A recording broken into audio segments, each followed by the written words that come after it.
Pagpatuman sang enhanced community quarantine sa isla sang Guimaras, nangin matawhay. Zero crime rate na record sang Guimaras Provincial Police Office. Si John Sala nakatutok.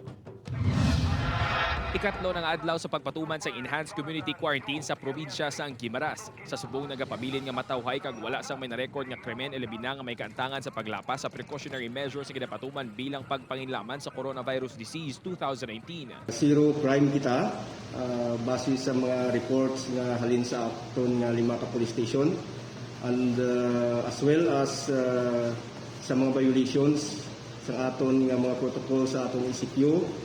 Wala man kita sing mga reports party dira. Dugang pa ni Asmod nga magapadayon ang katawhay isang probinsya kung padayon nga mag-ugyo ng mga Guimaras doon sa mga ginapatuman nga protocol sa ECQ.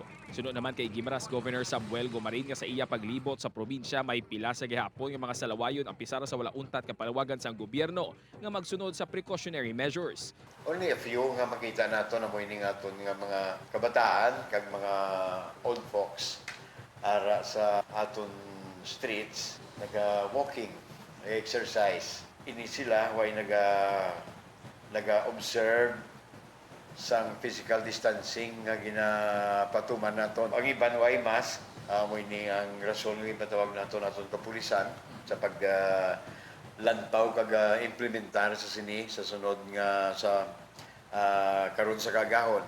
Pag-lecturean sila, to observe sa distancing and at the same time paghatag sila sa mask. Pagadumilian naman sugod subong ang pagjogging. Bangod kalabanan sa ilang nagaliho-liho ilabi na kun kaagahon. Sa subong nagapabilin sa Quiapo ng probinsya sa Guimaras nga COVID-free sa bugos nga Western Visayas. John Sala, 1 Western Visayas.